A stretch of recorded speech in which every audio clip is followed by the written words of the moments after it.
Hello viewers welcome to my educational channel విద్యా ఉద్యోగ సమాచారానికి స్వాగతం. డైలీ జీకే అండ్ కరెంట్ అఫైర్స్లో ఇవాళ 400 వీడియోలో ఉన్నాం మనము. ఇంతకుముందు మీకు కంటిన్యూగా స్టాక్ జీకే క్వశ్చన్ చాలా ఇచ్చాను. ఈరోజు కూడా కరెంట్ అఫైర్స్తో పాటు కొన్ని ఇంపార్టెంట్ స్టాక్ జీకే క్వశ్చన్స్ కూడా ఉంటాయి. ఈరోజు ప్రధానంగా మనము ఈ వీక్లో ఉన్నటువంటి టాప్ 10 క్వశ్చన్స్ డిస్కస్ చేయబోతున్నాం. ముఖ్యమైన ఇంపార్టెంట్ క్వశ్చన్స్ అంటే అంతకుముందు కూడా కరెంట్ అఫైర్స్ ఏమైనా ఇంపార్టెంట్ అనుకుంటే తప్పకుండా ఇందులో కవర్ అవుతాయి. మరి ఇలాంటి లేటెస్ట్ అప్డేట్స్ కోసం ఛానల్ని సబ్స్క్రైబ్ చేసుకోండి, డైలీ ఫాలో కండి. క్వశ్చన్ నెంబర్ 1, 2026లో భారత్లో జరిగే బ్రిక్స్ సమావేశాల థీమ్ ఏమిటి? మనకు Brazil, Russia, India, China, south Africa, రీసెంట్గా మరికొన్ని కంట్రీస్ కూడా ఇందులో చేరినాయి. సో ఒక గ్రూప్గా ఏర్పడ్డాయి. దీన్నే మనం బ్రిక్స్ కూటమి అంటాము. చాలా ఇంపార్టెంట్ గ్రూప్ ఇది ఇంటర్నేషనల్ స్థాయిలో. సో ఈ బ్రిక్స్ సమావేశాలు 2026లో మన ఇండియాలో జరగబోతున్నాయి. ప్రతి సంవత్సరం ఒక కంట్రీలో జరుగుతాయి. ఈసారి మనమైతే వీటిని ఆర్గనైజ్ చేయబోతున్నాము. సో దీని యొక్క థీమ్ ఏంటిదంటే building for resilience, innovation, cooperation and sustainability. స్థిరత్వం, ఆవిష్కరణలు, సహకారం మరియు సుస్థిరత కోసం నిర్మాణం అనేది ఈ థీము. ఈ ఏడాది మనము 4వసారి బ్రిక్స్ అధ్యక్ష పదవిని భారత్ చేపట్టింది. ఇంతకుముందు 2012, 2016, 2021 సంవత్సరాల్లో మనమైతే బ్రిక్స్ అధ్యక్ష బాధ్యతలు నిర్వహించడం అనేది జరిగింది. క్వశ్చన్ నెంబర్ 2, భారతదేశం ఏ బ్యాక్టీరియాను జాతీయ సూక్ష్మజీవిగా ప్రకటించింది?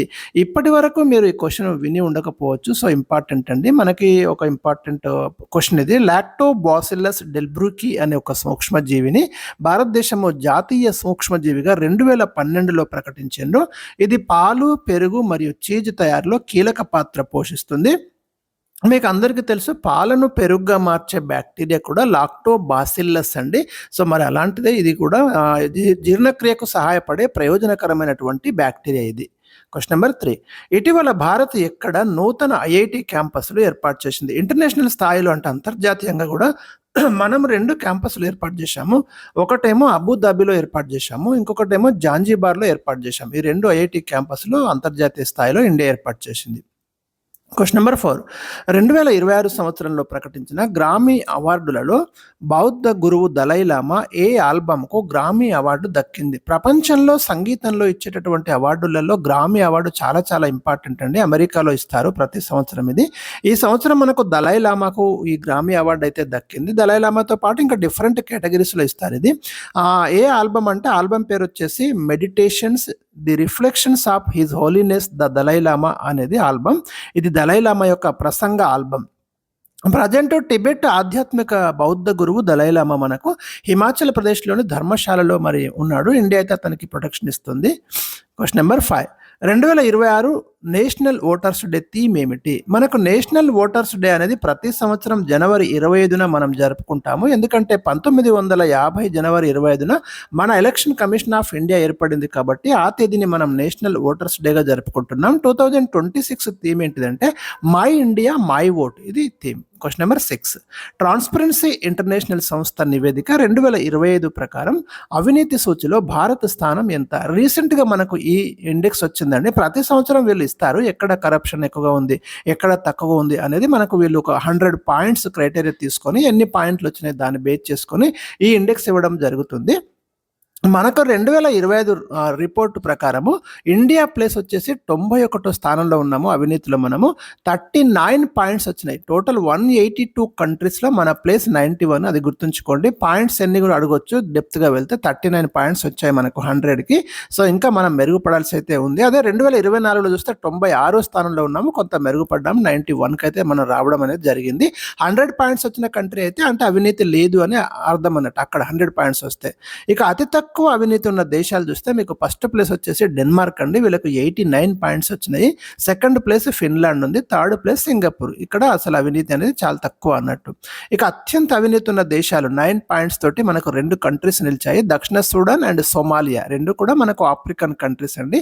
దక్షిణ సూడాన్ అనేది యుఎన్ఓలో 193వ దేశంగా ఉంది, గమనించండి. సో ఈ 2 కంట్రీస్ అయితే మనకు అత్యంత అవినీతి ఉన్న దేశాలుగా ఈ రిపోర్ట్లో మనకు చూపిస్తున్నాయి.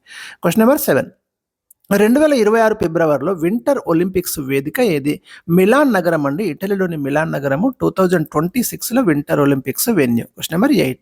2026 జనవరిలో జరిగిన ఎన్నికలలో బంగ్లాదేశ్లో ఏ పార్టీ అధిక స్థానాలు గెలుచుకుంది? బంగ్లాదేశ్లో ఒక రకమైన రాజకీయ అస్థిరత ఏర్పడ్డటువంటి ఈ తరుణంలో, అంటే అంతకుముందు మనకు షేక్ హసీనాను పదవి నుంచి దించేయడము, యూనస్ తాత్కాలిక పిఎంగా పగ్గాలు చేపట్టడం జరిగినాయి. కానీ రీసెంట్గా ఎలక్షన్ జరిగినాయి. అక్కడ మనకు ఈ రీసెంట్ ఎన్నికలలో బంగ్లాదేశ్ నేషనలిస్ట్ పార్టీ, యాక్చువల్ ఇది 2026 ఫిబ్రవరిలోనే ఈ ఎలక్షన్ జరిగాయి, జనవరి కాదు, ఇక్కడ రీసెంట్గా జరిగాయి ఈ ఎన్నికలు.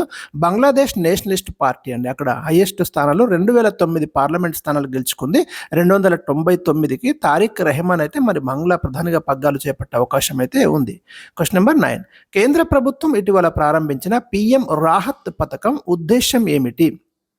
రోడ్డు ప్రమాదంలో గాయపడ్డ వారికి ఇమ్మీడియట్గా 1.5 లక్షల ఉచిత చికిత్స అయితే ఈ స్కీమ్ కింద అందిస్తారు. ఎందుకంటే ఎవరైనా ఎమర్జెన్సీ కండిషన్స్లో ఉండి ఆర్థికంగా వాళ్ళు చికిత్స ఖర్చులు భరించలేని పరిస్థితిలో ఉంటే వాళ్ళ కోసం ఈ స్కీమ్ని మనకు 2026 ఫిబ్రవరి 13న భారత ప్రధాని లాంచ్ చేయడం జరిగింది. చాలా ఇంపార్టెంట్ స్కీమ్ ఇది. Question number 10. దక్షిణార్ధగోళ దేశాలకు కృత్రిమ మేధ అందుబాటులోకి తీసుకురావడం లక్ష్యంగా ఆర్టిఫిషియల్ ఇంటెలిజెన్సీపై ఒక ఇంటర్నేషనల్ శిఖరాగ్ర సదస్సు 2026 ఫిబ్రవరి 16న ఎక్కడ ప్రారంభమైంది? అంటే మనకు ఈ రోజు, నేను ఈ వీడియో చేస్తున్న ఈ రోజు ఫిబ్రవరి 16th, ఈ రోజున మనకు స్టార్ట్ అవుతుంది. ఇది న్యూఢిల్లీలో స్టార్ట్ అవుతుందండి. చాలా చాలా ఇంపార్టెంట్, ఇది గుర్తుంచుకోండి. సో ఇవి నేను మీకు 10 క్వశ్చన్స్ అయితే మీకు ఇవ్వడం అనేది జరిగింది. నెక్స్ట్ వీడియోలో మరికొన్ని క్వశ్చన్స్ మీకు అందిస్తాను.